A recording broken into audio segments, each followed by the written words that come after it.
Everybody welcome to just Sandy vlogs. చాలా రోజులైపోయింది long video post చేసి. వర్క్‌లో ఫుల్ బిజీ అన్నమాట.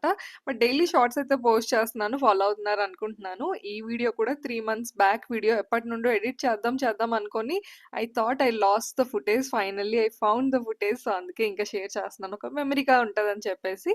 సో, ఏప్రిల్ ఎండింగ్ అప్పుడు మమ్మీ, డ్యాడీ వచ్చారు కదా! అప్పుడు చాలా ప్లేసెస్ తిరిగాము. మీరు షార్ట్స్‌లో చూసే ఉంటారు. So, Lepakshi and Adiyogi visit చేసాము. ఒకే రోజులో 2 స్టేట్స్‌లో ఉన్న ప్లేసెస్‌నైతే కవర్ చేయడం జరిగింది. సో, ఫస్ట్ మేము లేపాక్షి వెళ్ళాము. లేపాక్షి అనేది శ్రీ సత్యసాయి డిస్ట్రిక్ట్‌లో ఉంటుంది. ఆంధ్రప్రదేశ్ అన్నమాట. ఇంకా ఆంధ్ర వైపు పడుతుంది. అండ్ సెకండ్ ప్లేస్ వచ్చేసి ఆదియోగి విజిట్ చేసాము. ఆదియోగి కర్ణాటకలో చిక్కబల్లాపూర్ డిస్ట్రిక్ట్‌లో అయితే ఉంటుంది. సో, లేపాక్షి 120 కిలోమీటర్స్ ఉంటుంది. 2 ½ అవర్స్ అన్నమాట. మేము 11కి అలా స్టార్ట్ అయ్యాము. సో, 11కి స్టార్ట్ అయితే మేము రీచ్ అయ్యేసరికి దగ్గర దగ్గర 1:32 అలా అయింది. బట్ పీక్ సమ్మర్ అప్పుడు. అండ్ ఎందుకెళ్ళామని అనిపించింది. అంత ఎండనమాట. సో, ఫస్ట్ లేపాక్షిలోని జటాయు థీమ్ పార్క్‌కి వెళ్ళిపోయాము. ఇది టెంపుల్‌కి కొంచెం దగ్గరలోనే ఉంటుంది. సో, ఇక్కడ జటాయు థీమ్ పార్క్ దగ్గర మనకి సీతమ్మ వారి పాదం కనిపిస్తుంది. అది స్పెషల్ అన్నమాట. అలా కొండ పైకెక్కడానికి మనకి ఇలా స్టెప్స్ లాగా అన్నీ అరేంజ్ చేశారు. సో, ఇక్కడ మనకి జటాయు స్టాట్యూ చూడొచ్చు. అండ్ థీమ్ పార్క్ అంటే పెద్దగా ఏముండదు. ఇక్కడ సీతమ్మ వారి పాదం ఉంది. అండ్ జటాయు స్టాట్యూ అంతే. అండ్ ఎండలు కూడా ఎక్కువున్నాయి కాబట్టి పైన ఎక్కువ టైమ్ స్పెండ్ చేయలేకపోయాము. ఈవినింగ్ టైమ్స్ కానీ, మాన్సూన్స్ టైమ్స్‌లో వెళ్తే పీస్‌ఫుల్‌గా చల్లగా అయితే ఉంటుంది. అండ్ ఈ హిల్ పైనుండి మనకి ఊరంతా కూడా కనిపిస్తూ ఉంటుంది.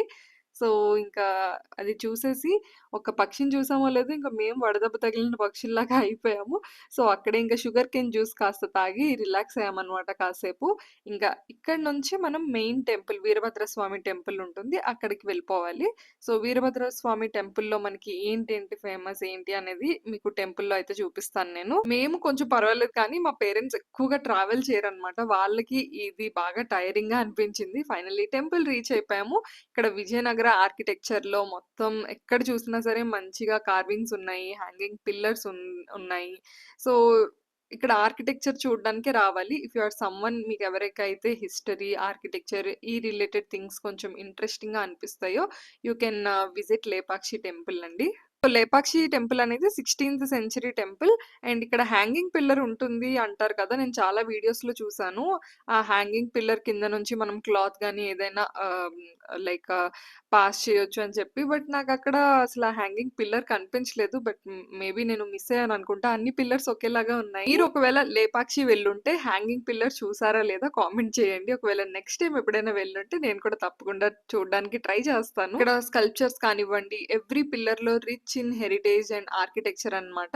ఇలాంటి పిల్లర్స్ మనం రెగ్యులర్‌గా చూడం కాబట్టి, లైక్ ఇలాంటి టెంపుల్స్ రెగ్యులర్‌గా విజిట్ చేయం కాబట్టి, సో, ఇదొక స్పెషల్ ప్లేస్ లాగా మనకి అనిపిస్తది. హ్యాపీగా రావచ్చు.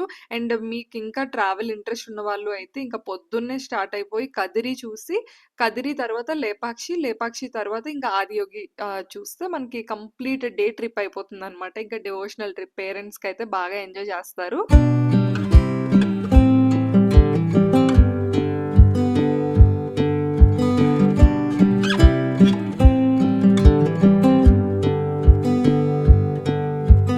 ఇక మీకు బ్యాక్‌గ్రౌండ్‌లో కనిపిస్తున్నది శివ-పార్వతుల వివాహం జరగాల్సిన ప్లేస్ అన్నమాట. ఇన్‌కంప్లీట్ కళ్యాణ మండపం. అలానే నాగలింగ స్టాట్యూని కూడా చూడొచ్చు. ఇవన్నీ లేపాక్షిలోని ఫేమస్ అని చెప్పొచ్చు. ఈవినింగ్ అయ్యేసరికి ఇంకా ఈ లోపల కంప్లీట్ రాకీ ఆర్కిటెక్చర్ కాబట్టి కొంచెం చల్లగా ఉంది. టెంపుల్‌లో దర్శనం అయితే చాలా జరిగింది. దర్శనం అయ్యాక మనం టెంపుల్ మొత్తం తిరిగి చూడడానికి ఒక 1 ½ అవర్ అయినా పడుతుంది. పీస్‌ఫుల్‌గా మనం తిరిగి చూడొచ్చు. ఇంక టెంపుల్ దర్శనం అంతా అయిపోయింది. లైక్ టెంపుల్ అంతా విజిట్ చేసేసాము. ఇప్పుడు మేము నందిని చూడడానికెళ్తున్నాము. లేపాక్షిలో నంది ఫేమస్ కదా! సో, లేపాక్షిలో ఉన్న Nandi India's largest single stone అంటే మోనోలిత్ కార్వ్డ్ గ్రానైట్ రాక్ అన్నమాట. సో, ఇక్కడ ఇది ఫేమస్. ఇది మనకి టెంపుల్‌కి నుండి బయటకొచ్చాక లైక్ టెంపుల్ నుండి జటాయు థీమ్ పార్క్ నుంచి బయటకొచ్చాక మనకి జంక్షన్‌లో కనిపిస్తుంది. సో, ఇక్కడ ఒక చిన్న పార్క్ లాగా ఉంది. హ్యాపీగా లైక్ పార్క్ లాగా, లేక్ లాగా కూడా ఉంది. సో, కాసేపు అక్కడ మేము తిరిగేసి ఇంకా నెక్స్ట్ స్టాప్ చిక్కబల్లాపూర్‌లో ఉన్న ఆదియోగి. ఆదియోగి నేనిది విజిట్ చేయడం fifth time or sixth time అనుకుంటాను. అందులోని నేను లేజర్ షో చూడడం సెకండ్ టైమ్ అనమాట ఇది. అండ్ ఆ రోజు క్రౌడ్ చాలా ఉన్నారు. అండ్ సమ్మర్ టైమ్‌లో వెళ్ళాం కాబట్టి సమ్మర్ హాలిడేస్ చాలామంది ఫ్యామిలీస్‌తో లైక్ విజిట్ చేయడానికొచ్చారు. ఇంత క్రౌడ్ అయితే నేనెప్పుడు చూడలేదు. పార్కింగ్‌కి కూడా ఇబ్బందయిందనమాట. అంత పెద్ద పార్కింగ్ ఏరియా ఉన్నప్పటికీ గూడా లైక్ పార్క్ అయితే చేసేసాము. బట్ నైట్ లైక్ కార్ తీయడానికి మాకు మినిమమ్ ఒక 1 అవర్ పట్టేసుంటది. సో, అంతలాగా ట్రాఫిక్ స్టక్ అయిపోయిందనమాట ఈ ఏరియాలోని. సో, మేమైతే ఫస్ట్ ఆదియోగిని ఇప్పుడు విజిట్ చేయడానికొచ్చేసాం ఫైనల్లీ. మా పేరెంట్స్‌ని ఇది ఫస్ట్ టైమ్ తీసుకొచ్చాను ఆదియోగి చూపించడానికి. ఇంటికి ఎవ్వరొచ్చినా సరే ఫ్యామిలీతో కలిసి ఆదియోగి వెళ్ళిపోతూ ఉంటాము. మేమొచ్చిన ప్రతిసారి ఇక్కడ ఏదో ఒక చిన్న ఇంప్రూవ్‌మెంట్ చూస్తూ ఉంటాం. మేము ఒక 6 మంత్స్‌కో, 1 ఇయర్‌కో ఒకసారి తప్పకుండా వస్తూ ఉంటామనమాట. సో, యోగేశ్వర లింగం ఒక్కొక్కసారి పెట్టారు. ఈసారయితే నాగలింగం పెట్టారు. అండ్ లాస్ట్ టైమ్ వెళ్ళినప్పుడైతే నందిని పెట్టారనమాట. ఇలా ఒక్కొక్క చిన్న చిన్నగా ఇంప్రూవ్‌మెంట్స్ అయితే చేస్తూ వస్తున్నారు. అండ్ ఫస్ట్ టైమ్ మేము విజిట్ చేసినప్పుడు ఈ దగ్గరలో అసలు షాప్సే లేవు. బట్ ఇప్పుడు చాలా వరకు డెవలప్ అయిపోయింది. ఓన్లీ టెంపుల్ ప్రిమిసెసే కాకుండా మేము ఫస్ట్ టైమ్ వచ్చినప్పుడైతే చాలా చీకటిగా అసలు మేము కరెక్ట్ రూట్‌లోనే వెళ్తున్నామా లేదా అని కట్టిక చీకటిలో వెళ్ళాము. చాలా భయమేసిందప్పుడు. బట్ ఇప్పుడైతే కంప్లీట్‌గా డెవలప్ అయిపోయింది. ఆ రూట్ అంతా కూడాను ఫుల్‌గా లైట్స్ అవన్నీ పెట్టేశారు. సో, హ్యాపీగా విజిట్ చేయొచ్చు. అండ్ మీరు బెంగుళూరులో ఉండి ఆదియోగి విజిట్ చేయకపోతే తప్పకుండా విజిట్ చేయండి. సో, అప్పుడు సమ్మర్‌లో వెళ్ళాం కదా! ఇంక ఈవినింగ్ అయ్యేసరికి ఇంకా చాలా చల్లగా అయిపోయింది అట్మాస్ఫియర్ అంతాను. సో, మార్నింగ్ లేపాక్షిలో ఎంత ఇబ్బంది పడుతూ తిరిగామో, ఇంకా ఆదియోగి వచ్చేసరికి అంత చల్లగా అయిపోయిందనమాట.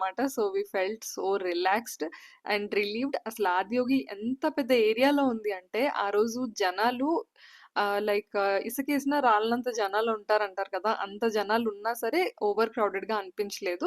సో, ఇక్కడ మనకి స్క్రీన్స్ ఉంటాయి. కోయంబత్తూర్‌లోని ఆదియోగిలో జరుగుతున్న ప్రోగ్రామ్స్ అవి ఇవి కూడా ప్లే చేస్తూ ఉంటారనమాట. స్పెషల్ పూజలు కానీ, లేకపోతే లింగ భైరవి పూజలు ఇవన్నీ కూడా సద్గురు పూజలు చేస్తున్నవి ఇవన్నీ వీడియోస్ ప్లే అవుతూ ఉంటాయి. సో, అక్కడికి ఆదియోగి వెళ్తేనే ఒక పీస్‌ఫుల్ మైండ్ సెట్ అనేది క్రియేట్ అవుతుంది. చాలా ప్రశాంతంగా అనిపిస్తుంది. అండ్ చాలా స్పిరిచ్యువల్‌గా అనిపిస్తుంది. ఇంకా ఆదియోగి దర్శనం చేసుకొని హ్యాపీగా ఒక మంచి ప్లేస్ చూసుకొనైతే కూర్చునిపోయాము. బికాజ్ లేజర్ షో స్టార్ట్ అవుద్ది. లేజర్ షో ఎగ్జాక్ట్‌గా 7:15కి స్టార్ట్ అవుతుంది. అండ్ మనకి 7:30 కల్లా కంప్లీట్ అయిపోతుంది. బట్ ఇదే లేజర్ షో రిపీట్‌లో వేస్తారనమాట సెకండ్ టైమ్ కూడాను. ఈ లేజర్ షో స్టార్ట్ అయ్యేటప్పుడు అన్ని షాప్స్ క్లోజ్ చేసేస్తారు. లేజర్ షో చూడడానికైతే 2 కళ్ళు సరిపోవు. మీరు గనుక ఇంకా బెంగుళూరులో ఉండి ఆదియోగి విజిట్ చేయలేదు, లేజర్ షో కోసం విజిట్ చేస్తే మాత్రం వెదర్ ఫోర్‌కాస్ట్ చూసి రండి. ఎందుకంటే కొంచెం వర్షం పడే సూచనలున్నా, వర్షం పడినా సరే, చిన్న చినుకులు పడినా సరే లేజర్ షో క్యాన్సిల్ చేసేస్తారనమాట. So, that's it finally laser show చూసైతే ఇంటికి రిటర్న్ అయిపోయాము. 10:30 అయిపోయింది. I hope you enjoyed this video. Thank you so much for watching. Keep watching Just Sandy Vlogs. Bye bye.